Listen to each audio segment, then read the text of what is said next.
So again, thank you all for joining, especially those who have come back and those who are new. Again, we hold monthly partner convenings really to bring people together to learn on different topics. Really topics that tie well to our mission, our vision, and our ultimate goal of achieving health and well-being in North Central Washington.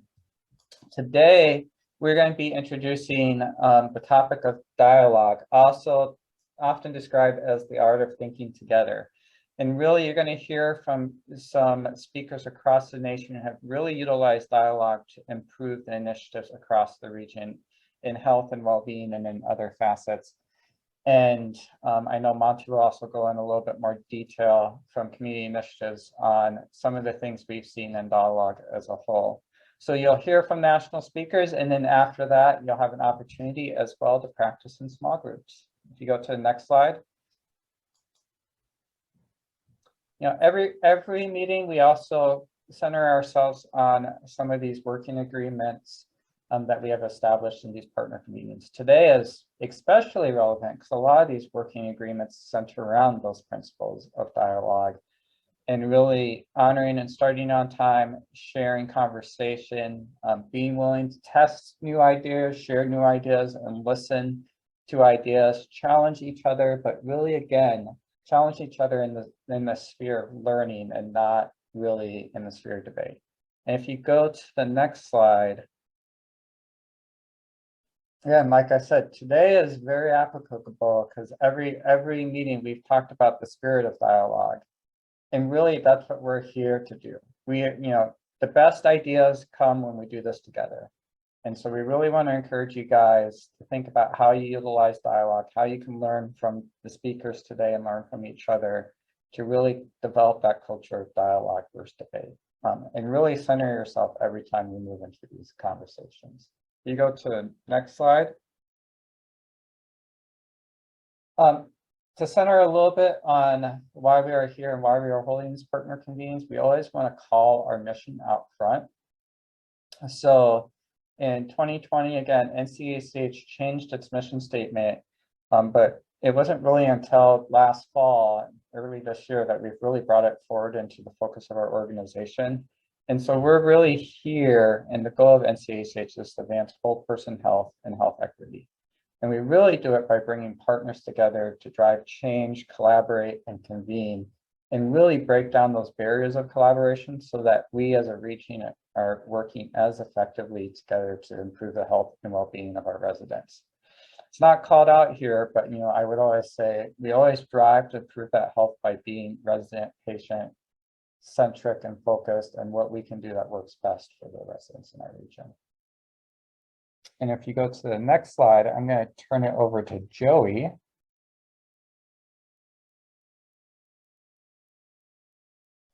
Sorry, I was unmuting. So many of us have seen this slide about our 3 pillars. These were adopted by the NCACH last year. The pillars are designed to shape how we work together in the future. And they're just a sketch, and we are working to make sense of what they mean. And we would love everybody's involvement on this. The next slide.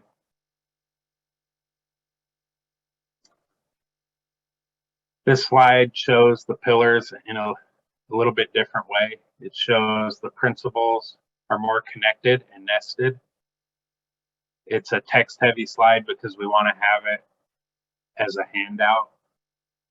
Today's focus on community engagement is really aligned with all of these pillars, and especially the foundational one of building through the exclusive process of distributed leadership. And I think we'll learn a lot from our speakers today, especially about this second question in the orange. What does it take? What does it mean to share power and work in a distributed way? And we're really seeing a lot of that with the work I'm doing with lifting up some of our community-based organizations and letting them lead some of the recovery efforts that we're doing. You can advance the other 2 as well. Yeah, that was it. Thank you.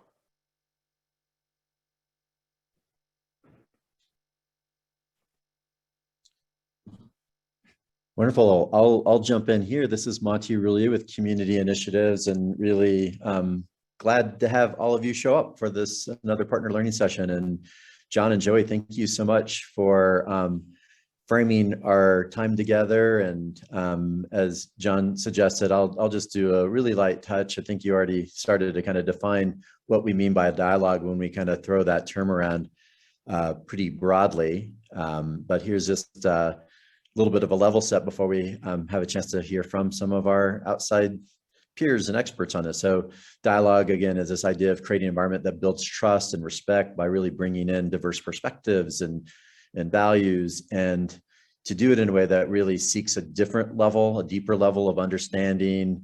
And I will just double click on that last part. That really makes collaborative action possible. And I know in some of the work that we've been fortunate to be a part of across the country, that this kind of notion of practice and culture of dialogue really does undergird what are successful, regional and local change efforts that kind of sustain over time. So this is a topic that is personally really near and dear to my heart, even though to John's earlier slide, I tend to kind of veer more towards the debate side. So I have to really engage my dialogue muscle.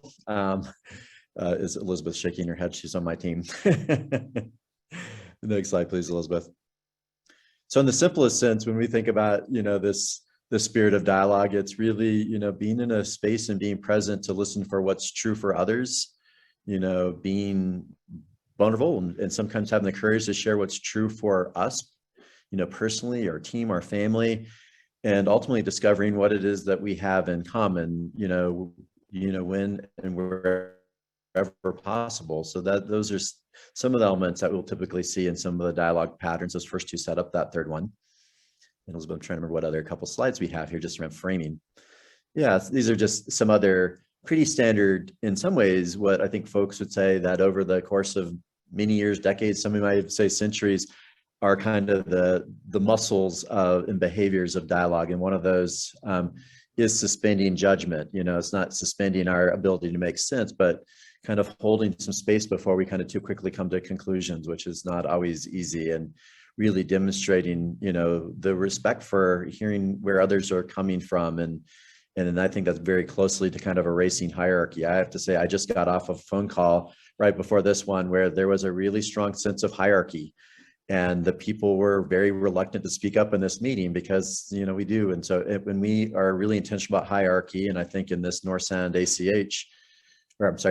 ACH work, it's trying to figure out what are those spaces where there is going to be some hierarchy to get work done sometimes. But when we show up in dialogue, we're really here as stewards and community members who have an equal and important perspective to bring to that work. And this idea of kind of balancing our curiosity, asking questions, but also knowing that we bring some unique lived experiences to that work. So that's another behavior. And of course, focusing on learning. So those are all things, as Joey pointed out on that slide, I can't imagine, really continuing to take that sketch and these important ideas around distributed, leadership and really making meaning and shared measurement and doing that work and really advancing equity and finding ways of coming up with a portfolio of priorities without dialogue. So I think that's one of the reasons why the North Central team has said, let's kind of center this particular session on that.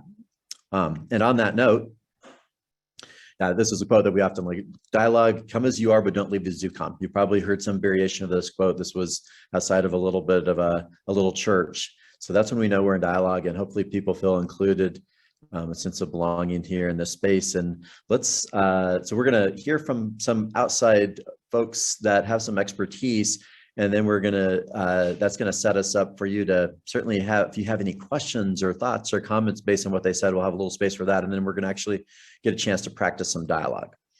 But let me do a light introduction of folks that are going to be on the team with us. So we have Kelly Berman, who's going to be with us from Cortico. And so maybe you can put this in, I think, presenter mode if you all like to, or speaker view when they come on. But otherwise, Alex, maybe you can just wait for a moment so people can situate if they have you in the gallery. And then we have Katy Evans, who is with ReThink Health and does a lot of their portfolio and stewardship work. And then we have Irshad Molla, who is with us from Living Room Conversations, and I think in the middle of finals at The Ohio State University. So really grateful to have each of you here with us. And I wanted to just maybe start off and ask each of you to maybe just share a little bit about kind of what brings you into the space of community engagement, of dialogue. So maybe you could just give us a little bit of kind of who you are and how you got into this work. And I'm going to actually just start maybe with Alex at Cortico. Maybe you could just take a few minutes to share with us specifically this really unique technology that Cortico has and the practice of dialogue of really, what does it look like to bring underheard voices into our democracy and into our community work? So Alex, I'm going to pass it to you. Excellent. Thank you, Monty. So nice to meet you all. Totally fine to keep me in your gallery view. I'm just thrilled to be here. My name is Alex Kelly Berman, and I'm the Senior Director of Partnerships, is my formal title at Cortico, a nonprofit that is based in Cambridge, Massachusetts. We work in cooperation with MIT Center for Constructive Media. Before I tell you a little bit about Cortico, though, I just want to kind of go back to how I got started in this space. I got my start really at StoryCorps back in the day, many years ago. In my early 20s, I was a facilitator with their mobile team, going around the country with their Airstream trailer and connecting with people throughout the country to bring them together in two-person conversations, interviews that introduce the oral history method. So open questions that invite people to share from personal experience.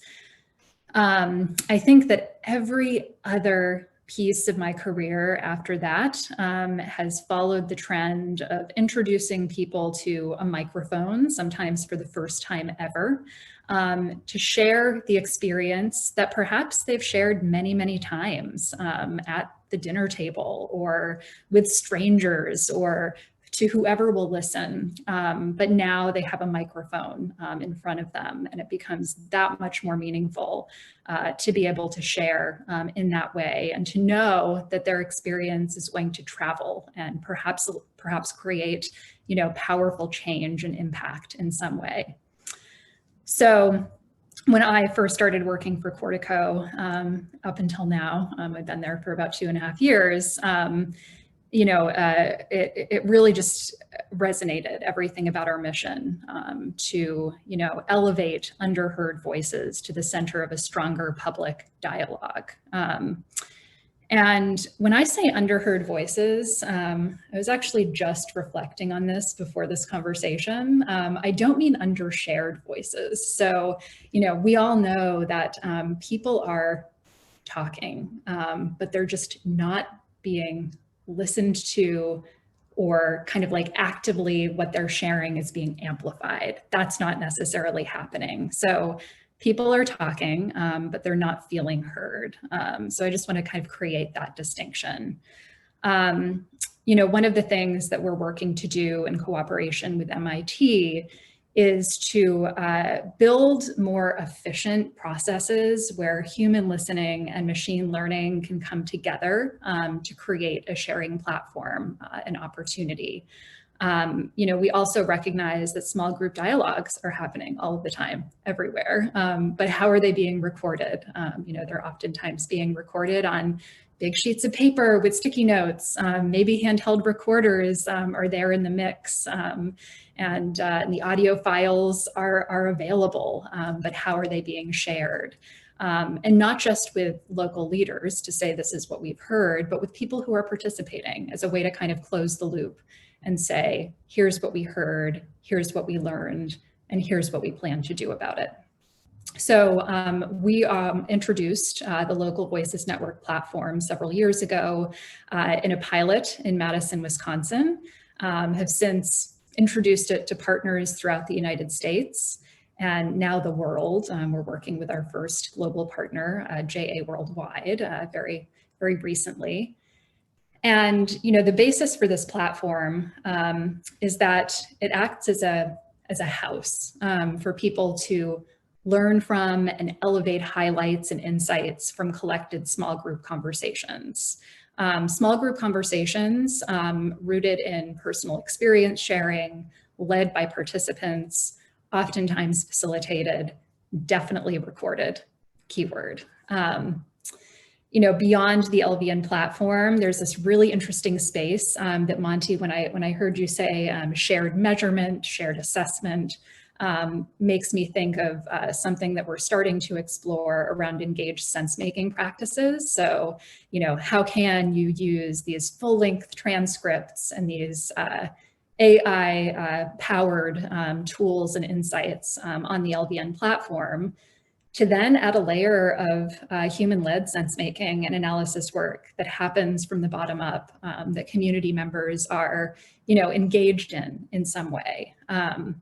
And so we're starting to introduce processes and tools to make that happen more powerfully and more efficiently, because it's also really overwhelming to think about building that into any kind of tight timeline sometimes.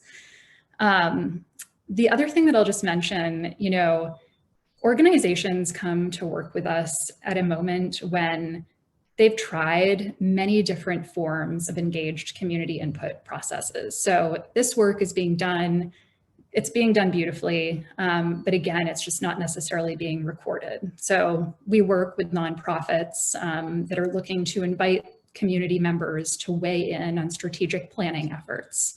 JA Worldwide, the organization that I mentioned, I think that they're the second largest global nonprofit. Don't quote me on that, but they work with youth from around the world. And really for one of the first times ever, they're folding in youth stories and insights into their strategic planning process. So it's this exciting, many hands on deck process where they've even identified a new leadership position for the youth involved. They're calling them youth advisors.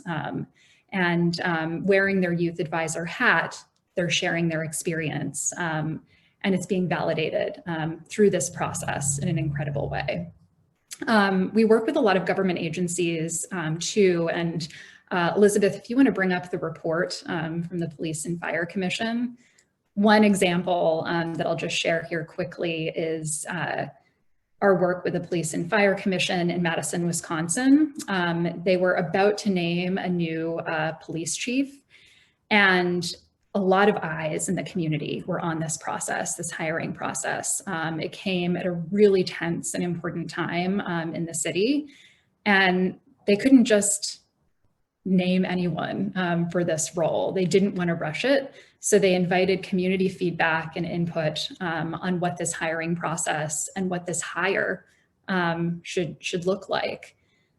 And so we collected many conversations and ended up analyzing 53 conversations in this report, a thematic report that's based on specific moments in these conversations from the experiences that people shared.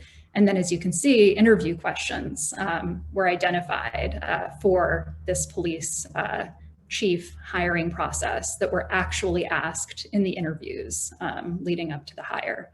So clear way to then tell the public who participated, here's what we heard, here's what we did about it, here's how it created real impact.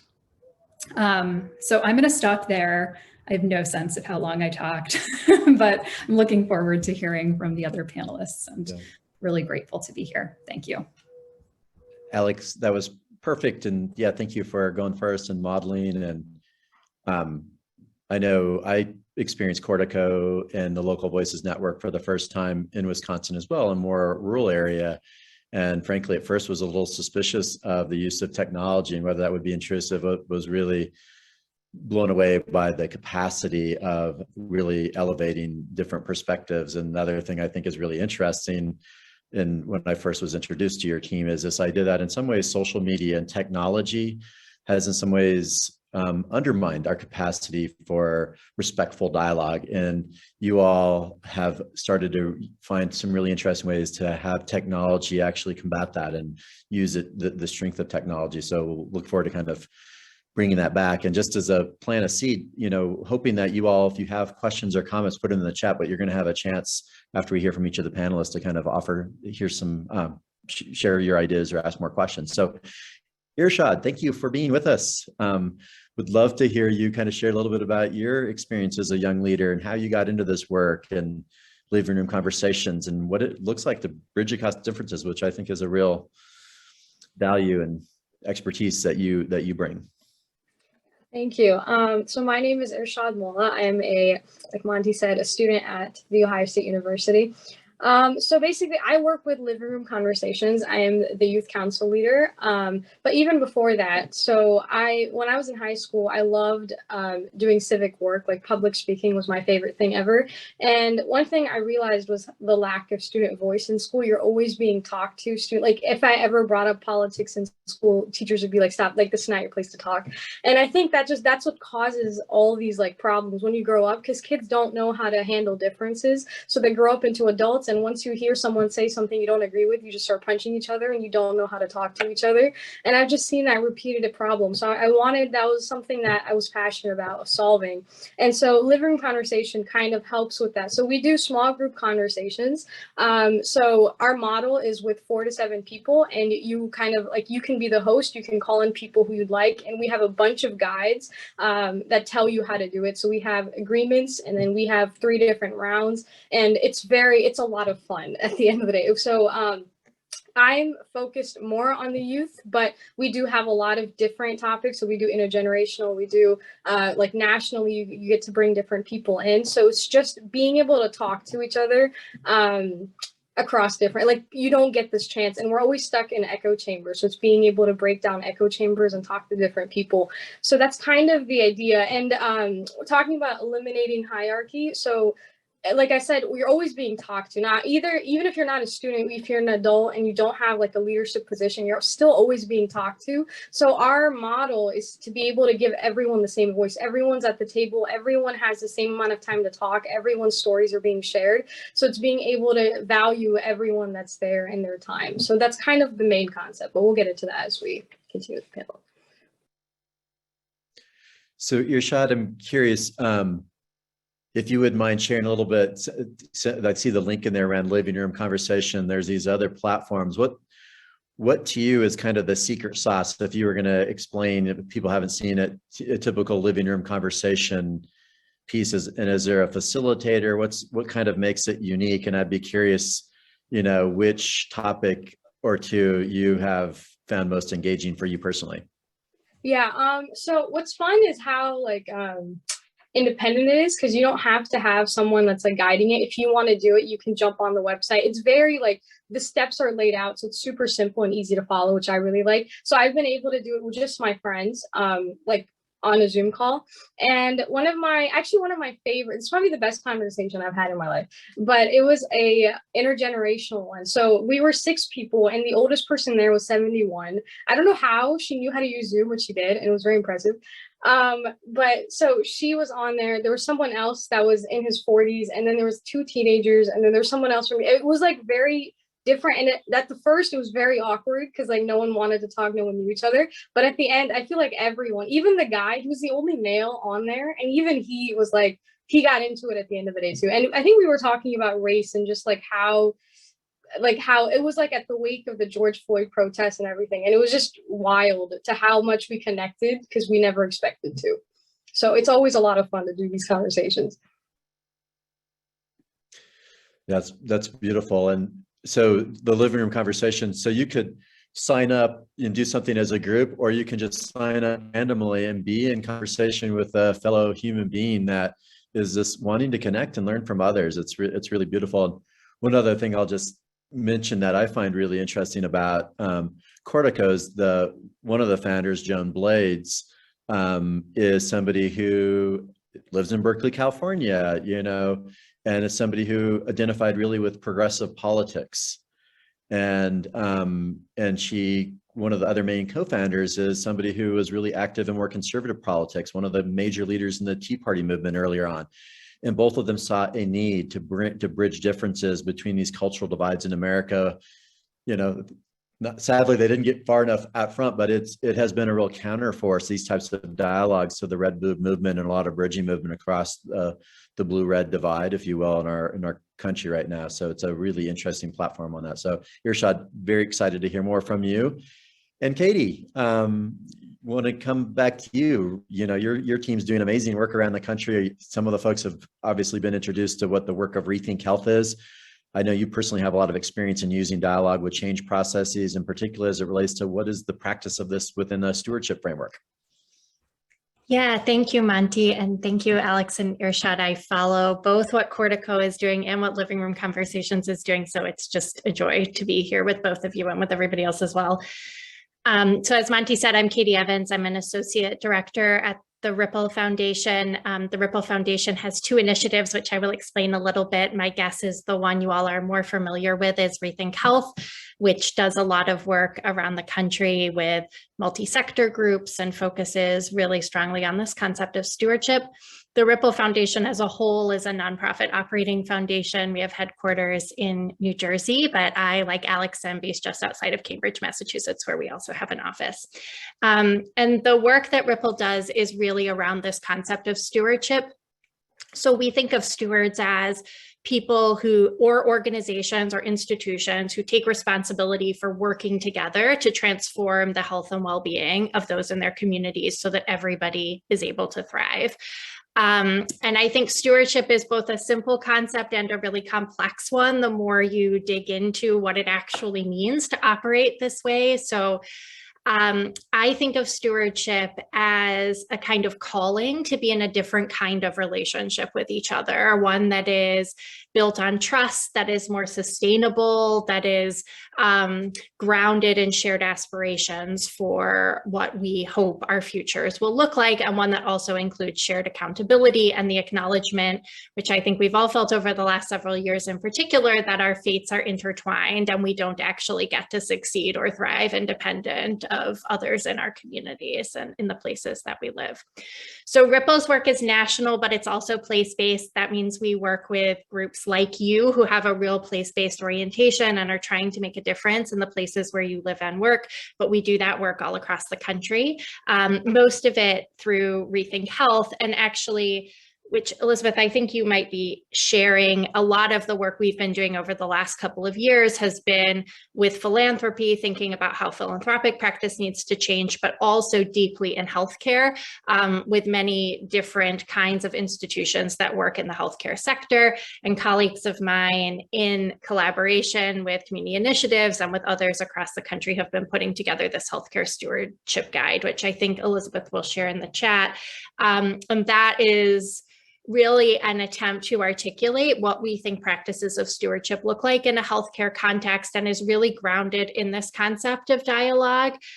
So thinking about how we learn together, how we adapt together in an uncertain world, what it means for us to connect across difference and to build the infrastructure to be able to do that well, what sharing power looks like, and other things as well. So I think that's probably a really helpful resource. On a more personal note, I have been with Ripple for almost 7 years. I have worked on both sides of the organization. I came into the organization on the ReThink Health side, doing multi-sector work in different places across the country. I spent 2.5 years working on Foresight, which is the other initiative of Ripple. Foresight is a futuring project that's designed to help us understand what health and well-being might look like in 30 years' time. So taking a really long time horizon, trying to think far into the future about the kinds of challenges and opportunities that lie on the horizon. In healthcare specifically, but as you all know, health is much bigger than healthcare. So inclusive of changes in community and demographics, inclusive of what climate change might do to our health, all of these other things. And I will say, relevant to this conversation, the work that I led within Foresight was a large-scale community engagement effort that brought about 8,000 people into conversation across the country through various methods. Our attempt was really to take a strategic foresighting conversation that often happens happens in government offices or in Silicon Valley boardrooms, and to say, what would it mean to have this conversation with the people whose lives are actually on the line, those who have the most to lose with the challenges we face on the horizon, and those who have the most to gain if we can reframe what it is that we're striving for. And so the thrust of that work was to bring people into conversations about what matters to them about the future. So as they look at this set of kind of academic research that we had on what changes we might see on the horizon, what makes them feel really hopeful, what scares them, what is keeping them up at night when they think about themselves and the people they love and what they hope for their children and others in their community, what their aspirations are for the future, and what they think they really need to thrive.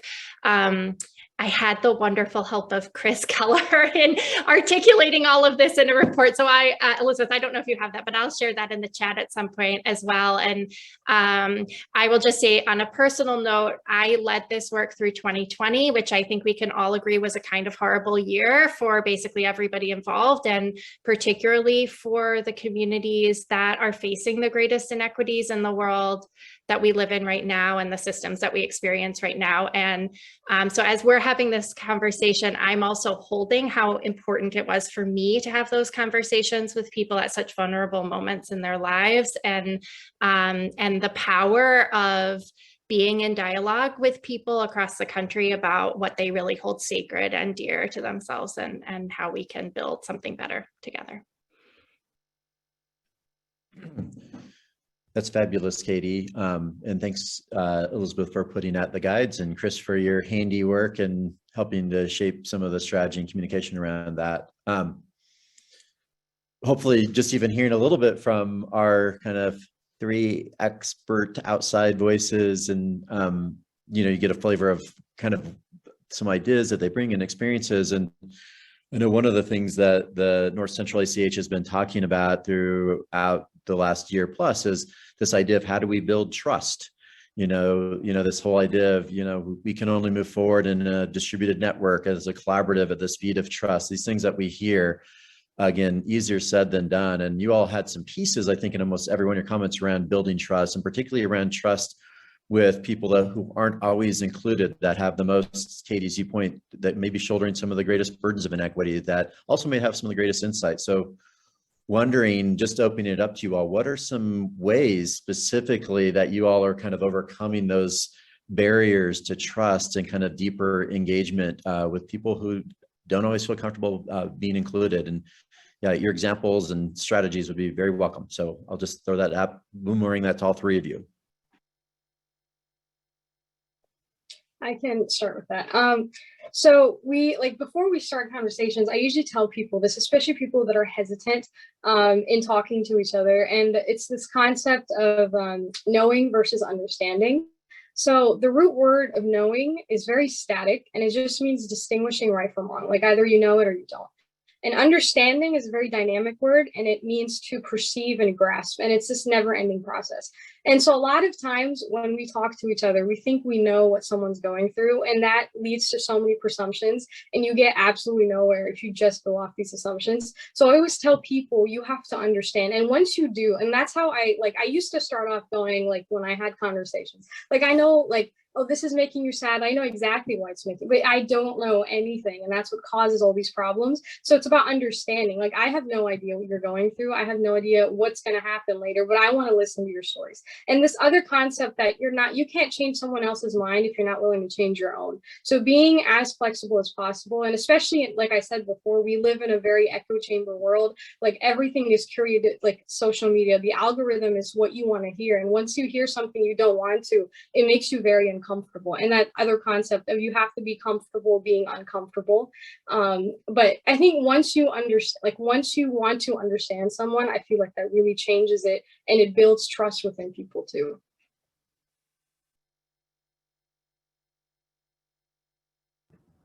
Yeah, I just so much of all that you just shared, there are echoes of it in the conversation guides that we develop with partners at Cortico, for sure. I love that distinction between knowing and understanding. I wrote it down. I'm gonna definitely absorb it and use it. I think it's interesting because, you know, the work of Cortico is just all around the recorded, like the unique work of Cortico is around the recorded element of these conversations. So, you know, a big part of what we do in the conversation guide and the messaging around the conversation itself before people even sit in a room together is talking about the why of the recording. You know, I think that people often come to the projects that we work on after having been a part of other community input projects, community engagement projects, and having not felt listened to. You know, we work with many of the usual voices as well as the people who didn't even get to the point of being the usual voice in a process. And so I think that there's just there's both fatigue and distrust. Fatigue from people who have been part of so many of these community conversations and just don't feel like they're moving the needle in any significant way and don't feel like they're being looped back with. And then distrust from people who haven't even entered the space or the process to begin with, because they just, you know, don't see it happening for any of the people who they know who have participated. So, you know, I think that one of the things that we are starting to do recently, and this is actually in a project that we just introduced at a high school in Maine. Irshad, I would love to talk about your ideas around hosting dialogues in high schools, because this is something that we're just starting to dip our toes into. But you know, one of the ways that we've been able to build trust with this group of students around the recording is by giving them control of how it gets shared and who it gets shared with. So rather than, you know, saying in a bit of an extractive kind of way, we're going to share all of these conversations with your school administration and it's going to, you know, create some real observable change. We're putting the power in the hands of the student leaders who are hosting and participating in these conversations and saying, you control who accesses these conversations. You control who's able to hear the highlights that you identify that you want to be shared out. And in that way, it makes the recording less of a kind of a final decision. You know, there's process after the moment of conversation. And there's also more of a participatory approach to all that comes next with how you make sense and share. So that's just one thing we've been experimenting with recently in this way. I love that example, Alex, and the point that you made about this lack of trust and the number of times, particularly folks from more marginalized communities get asked to engage in processes like this that they feel do not go anywhere and where they do not feel listened to, I think is a huge barrier to trying to do this work in this moment.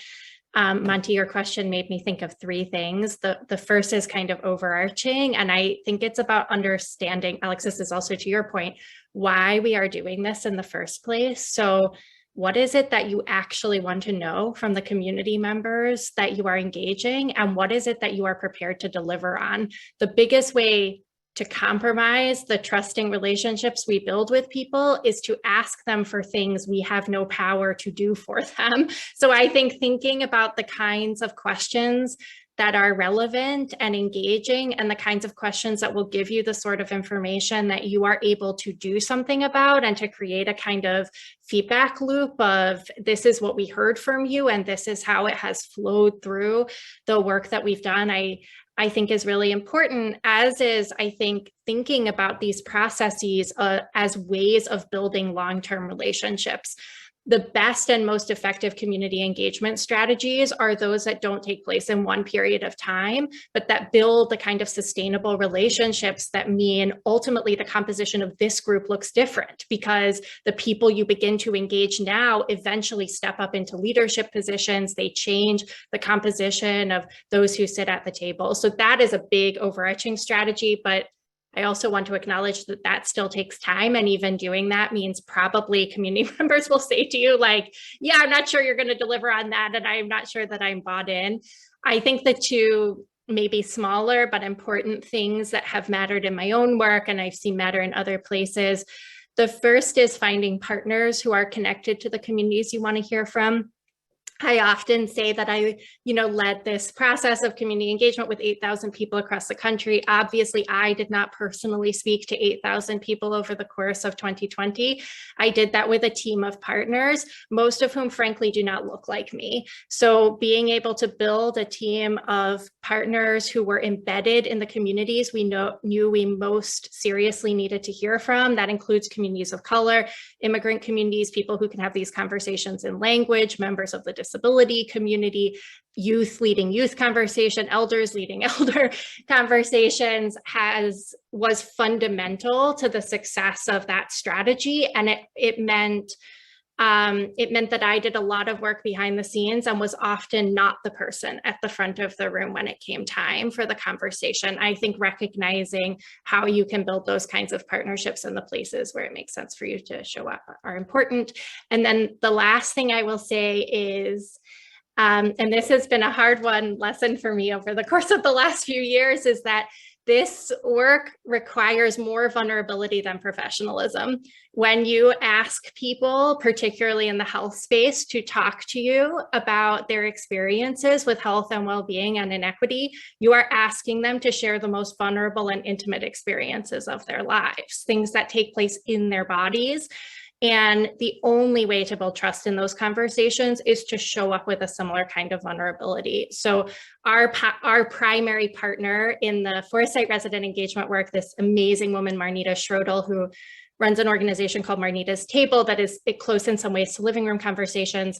She always used to say, when partners would say, oh, can I come and observe these conversations you're having? She would say, no one likes observers when they're skinny dipping. Like, you take off your clothes and get in the water with us or don't show up. And I love that analogy. I mean, it's a little off color, but it gets to the point, right? No one wants you to put your professional hat on and sit around and listen to people sharing vulnerable experiences. You have to be able to step into the conversation yourself and share something of yourself in these processes. And I actually think they're much more rewarding if we're able to do that. Wow. Again, I see some many heads kind of shaking as all three of you are kind of sharing your experiences. And so again, if you want to chat something in, I'm going to be looping back and see if there's any other kind of comments or questions that you might have. I really love that. Yeah, nobody likes observers skinny dipping if you're not going to get in with them. That's, a powerful metaphor in many ways. One of the things I'm curious about, as we're talking about, there's all this data-driven decision-making. There's a lot of stuff around data and story that has become increasingly popular. Just curious your thoughts. I know this was one of our teed-up question. How do we combine, we're talking about shared sense-making and really validate voice in addition to things like hard data and indicators? And what are you learning around how you bring more voices into shared sense making? Because there's some of the work around shared measurement. Obviously, that's one of the pillars here for North Central. Do you have insights around how we bring the best of these different ways of knowing and understanding?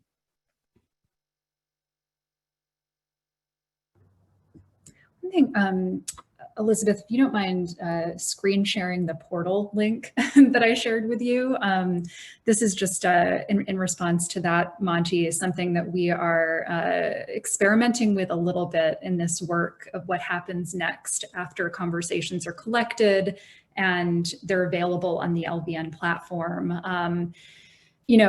Oftentimes we work with partners who will put together a written report to say this is what we heard, but we find that doesn't really engage anyone beyond people at an organization or directly connected to that organization, to the work of what's learned. So if you scroll down here, this is a space that we're starting to imagine with partners that engages participants in kind of the insights collected from conversations. So something to share the rigor of the project at the top, specific moments where you can hear people's voices, like actual voices, I think is really key, because we can all look at pie charts and bar graphs and the things that kind of try to summarize all of this qualitative data. But having specific personal universals is really what's going to get this data to stick and keep it relevant for all of us in our own lives as we relate to what's being shared. So this is kind of in our imagination, it's evolving just like a way to keep the dialogue going after the conversations happen. You know, I mean, this is an invitation for additional conversation. You know, it's an invitation for action as well. And I think it's really important for people who participate to be able to see that something is being done with what's shared beyond a paper report, although those are valuable too for various reasons, but something that tips that on its head and emphasizes the individual voice. So yeah, anyway, shameless plug, but I just wanted to introduce that. We're kind of recognizing more and more, just to a point that Katy shared earlier, around how the importance of output and like clear articulation of output, especially when you're recording people's voices, rather than saying, sure, you know, this is what might happen, having something tangible, like a portal, like a report, like whatever you're planning to do specifically with what you collect, even if you can't make any promises around action and, you know, after that impact, so. Yeah, I think that's super important, Alex. This is a really hard question.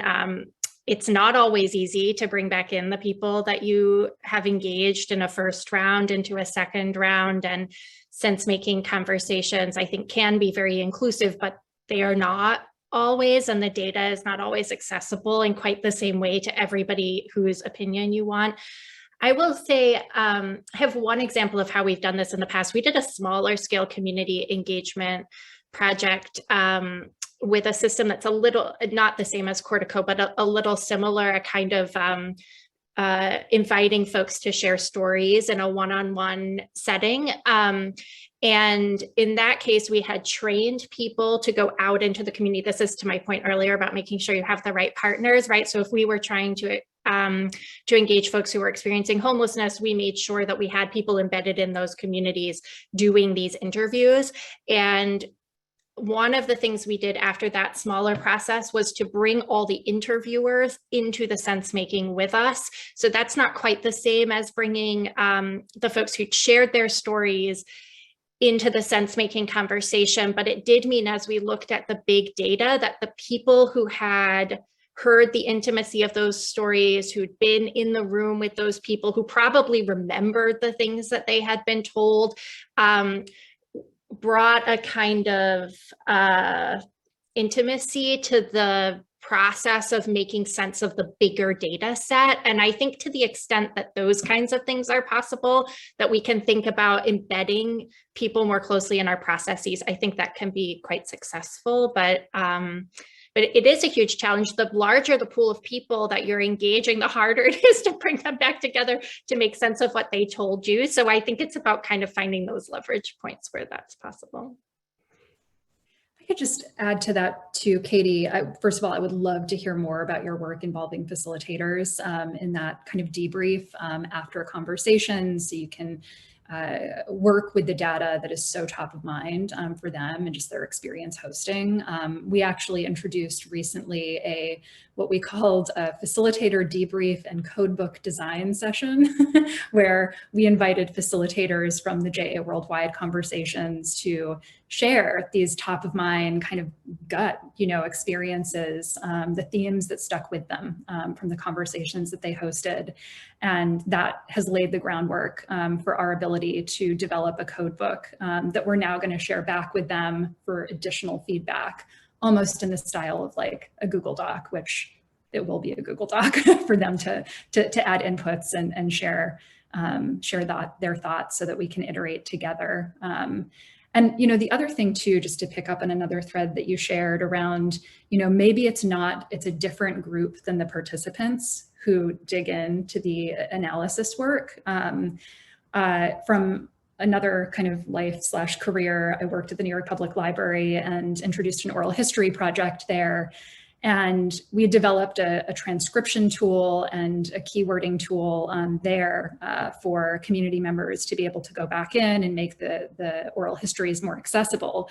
And it was at that point that I learned, after sending out an invitation to every single person who participated in sharing their story, to dig in and make this data accessible, and having maybe 1 or 2 people respond, that maybe it's a different cohort, it's a different group who could be interested in this next phase of work. And who are they in any given community? I don't entirely know, but I think facilitators as leaders is a great start. And then thinking about other people to kind of bring into the fold is an interesting question. Irshad, I'm curious how you all make sense of the conversations you're having in living room conversations too, if there's a formal mechanism for doing that. I was gonna say, so we do a lot of our work is for it to be private, so we don't like we're kind of the opposite in that way, but we do have LRC live. So on YouTube we go, so it's like people that want to share that are okay with it being broadcasted. So we get around 6 people and we put it on YouTube live, and then people can participate in the chats along with the conversations, and we record that. And that's been helpful. And what we'll do is we'll take that video and then we'll kind of chop it up into pieces, what like main points people said in that conversation, and we'll share those like clips out, and we'll write newsletters on it. But apart from that, everything else is kept private, just so people have like the intimacy. But we do, again, like it's just the balance of having that and the LRC lives, where you get to see a model of conversation and how it happens from like a third person's perspective. That's really cool. I want to just give folks, if they have any thoughts or questions for the panelists, a chance to, you could chat those, but again, just if anybody feels a burning thought or question that they'd like to throw into the mix, just wanted to give some space for that for a moment, if there is something coming up for you. I have a question. I'm curious if you all have any thoughts about compensating people for their participation, pros and cons, and how to go about it. I will say from my perspective, yes, you need to compensate people. Maybe not every single person you bring into conversation, but I do think finding ways to do this. I will say in Foresight, we did not directly compensate anybody who shared a story with us, but we did. One of the beautiful things about this Marnita's Table model is that part of her theory is around bringing people together around food, which obviously we imagined doing differently prior to 2020, but eventually did virtually, but also giving people some of what they need as you engage them in conversation about what they need. So one of the things we did in those virtual community conversations was feed at the household level everybody who joined, so that you take the pressure. This is not sending you a check, right? But it is taking the pressure off how you're going to feed your kids tonight. It encouraged people to engage in family or multi-generational groups, because we were feeding at the household level, even if only one member of the household had agreed to join the conversation. And we did the sourcing for that entirely from immigrant or people of color owned restaurants in the area, often working with those restaurants if they didn't have a catering practice, to help them build the business infrastructure to be able to do that. So that hopefully working with us was the first step to expanding what their business model looked like. So I think there are creative ways of compensating people, but from our perspective, asking people to come into a 3-hour conversation without some way of delivering on the kind of urgent needs that they are expressing in those conversations was not really viable. I can see arguments for doing it differently in different contexts, but I think we have to acknowledge that we're asking a lot of people who are all at least in the circumstances we're talking about, where we're trying to focus on those who are experiencing the greatest inequities. We're asking a lot of people who already have a lot of needs. And so to the extent that we're able to meet some of those needs in this process, I do think that builds trust and longer term relationship.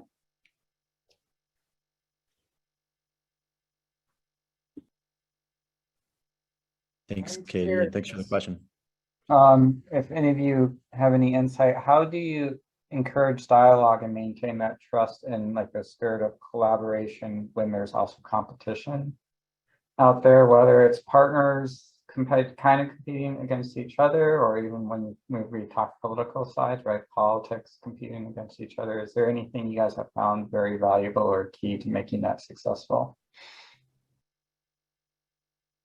So I host some conversations in high schools, and it was very interesting to hear.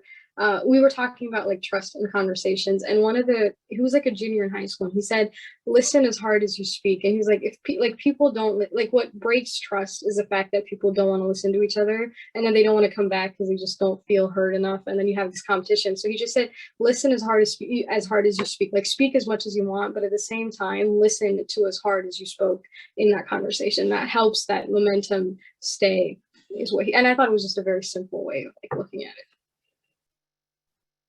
I really love that. In fact, I actually want to add that to our like standard list of conversation agreements that we introduce in guides as a suggestion for partners. I think that the conversation agreements, honestly, more than anything, kind of help to set that layer of let's see what we can all agree on right from the beginning, and act as a tool, obviously, for the facilitator to kind of go back to and draw from in moments where they can use that as reference.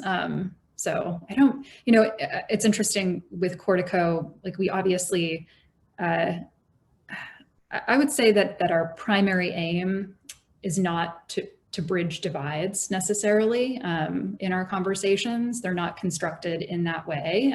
Many of the people in the Cortico conversations are people from, the same affinity groups, or kind of, they have like a layer of that, at least like loose affinity in that way. So I'd be very curious to hear what Katy has to say about her work in this area.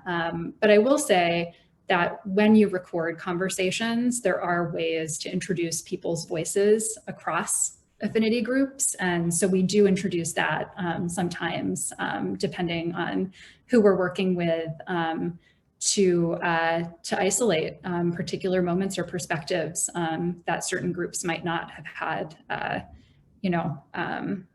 exposure to. And so I think that that's really, really been helpful and illuminating to see how that's experienced.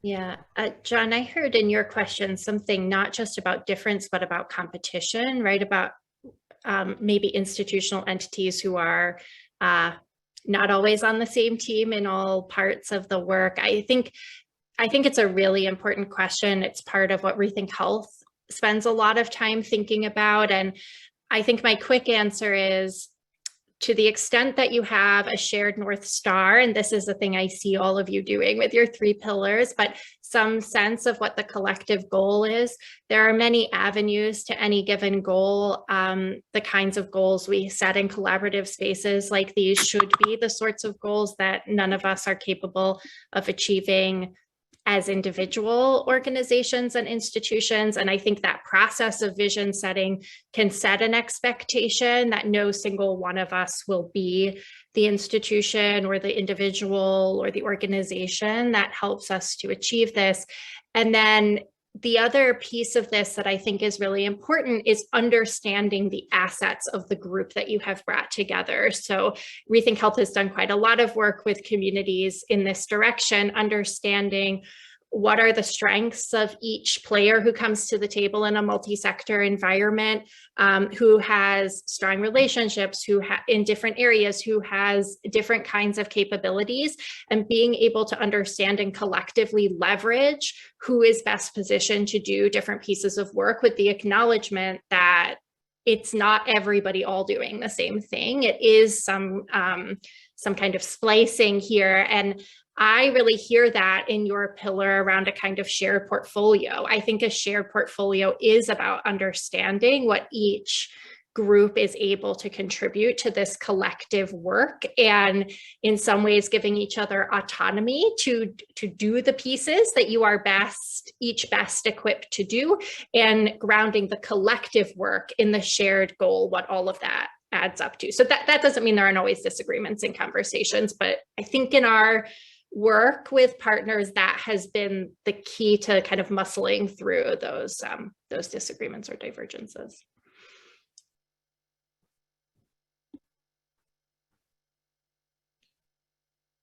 Thank you for those questions and yeah, your reflections on that.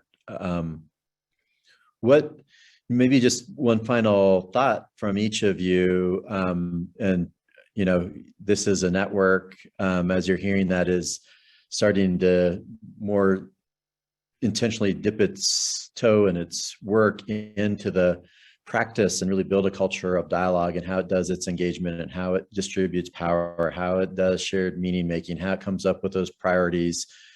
Are there thoughts that you have, knowing that you don't know the North Central team that well, for a network that's really trying to be intentional around building its muscle around this type of dialogue? And any other just kind of final top of mind ideas that you just want to put out there before we kind of pivot to some small group dialogues?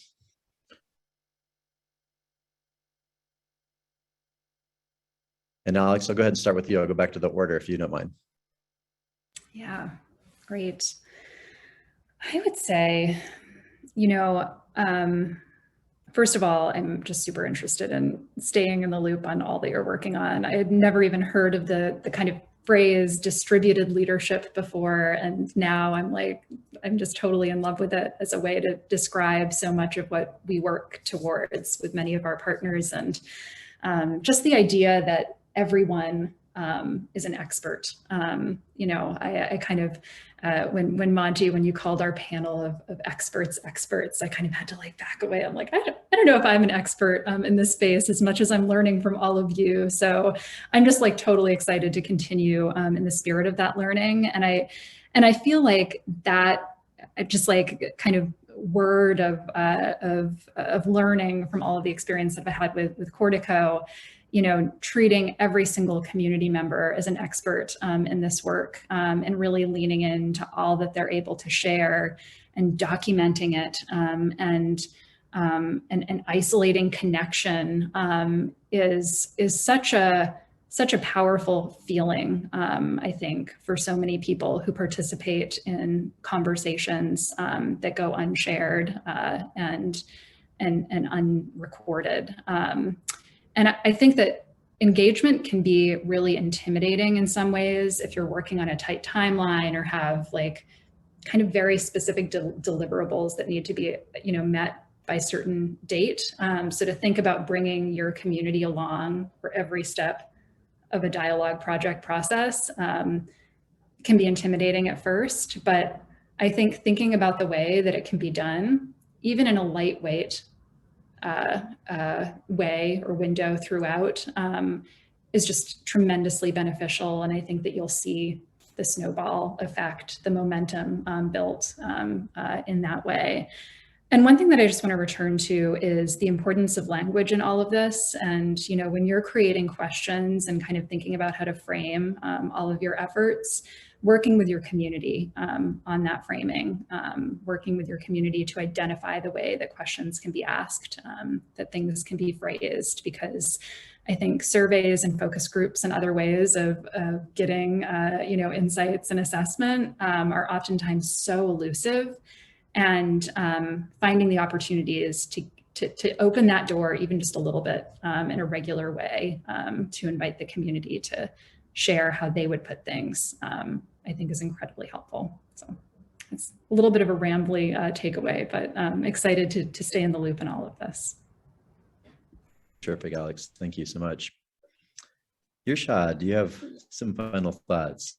Yeah, I was going to say, so one of the concepts we talk about is how conversations build culture. And this is to combat this misconception that people say, like, what are we, like, how is 6 people talking going to do anything? Like, we're not changing the world. We're not changing. Like, what's the point? Like, people bring that up a lot. And I say conversations create culture. And I'll give like a more real life example. So this was in December of this year. I went to my best friend's house. Like, she came back from college, and I grew up in this neighborhood, and I pulled up my car in front of her house, and I was just waiting for her to come out. And in 5 minutes later, there was 2 cop cars surrounding me, and they're like, please get out. And I got out, and I was talking to them, and they said the neighbor in front was scared of me, or she was intimidated that I had a scarf on. And so there was a whole fiasco with cops. And I was just thinking, if she were to talk to me, I highly doubt this would have progressed that far. So when people say like, oh, what are we going to do talking to each other? If she were to be in a conversation with me and we just talked for 10 minutes about who I was, I highly doubt there would have been cops. There would have been that whole scenario happening. So there's a lot of power in talking to each other. And I think we have to value that. And it's privileged to think that we shouldn't have conversations and that it does nothing. So that's the one thing I wanted to take away. That's beautiful, Irshad. Thank you for modeling that in your personal life in so many ways since we've gotten a chance to know you. Katy. I want to second and third all of the things that Alex and Irshad just said. I think I will just say there are a lot of missteps in this work. I know there are really strong intentions. I share these intentions and I feel them from most folks I work with to really address the negative legacies that we have inherited in our communities and to behave differently in regards to trust and power. And I fully support all of us in holding that as an aspiration. And I also think we are going to make mistakes in the process of doing that. All of my learnings over the last several years around equity and what engagement and inclusion really mean, like the most important of them I learned by doing something wrong, by using the wrong word or misstepping in who I included or any number of things. I have been called out probably 100 times in the last 3 years. And so I just, for all of our sakes, I hope that we just hold this, that the aspiration here is not to behave perfectly. It is to hold dear this value of including people and welcoming them and listening to them. And part of listening to them is learning when we do things that are less inclusive than we had hoped to be. And I have found in the spirit, we started this conversation with trust and relationship building, and I have actually found that my biggest gains in trust and relationship building have been when I've done something wrong or my team has done something wrong and we've been able to own it and to listen to the ways in which that happened and to repair it together. That is the action that really builds the sustainable trust. And so I think we're all holding big aspirations. And I also just want everybody to feel like we're also going to make a lot of mistakes as we try to repair centuries of harm that we have done to each other in our communities. And we should be comfortable with that and comfortable learning from each other in the process of doing that as well.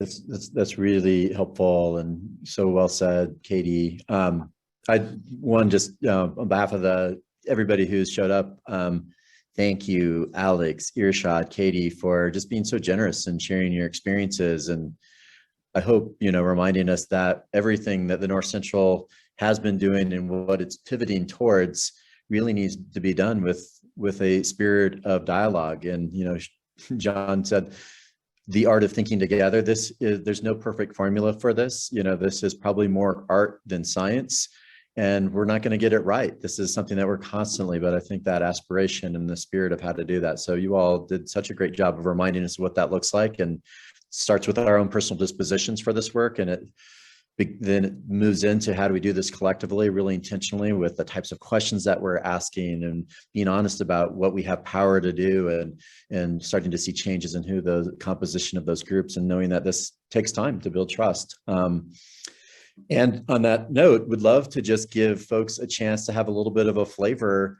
of being in dialogue around some questions that are important. And these, Katy talked about this dialogue guide that several organizations we had created that's more around healthcare leaders broadly defined. So we wanted to just give you all a little chance in small groups to kind of practice. What does it mean to, be, really sharing and listening to each other with the same level of intensity, sharing our own truths, hearing other people's truths, really discovering some things that we might have in common. So we're going to do that for about 15 or 20 minutes. And would just invite you to start off with, if you don't know the people in your group, maybe just start off with a little bit of introductions and who you are and how you're showing up. And you could pick one or two of these questions. This isn't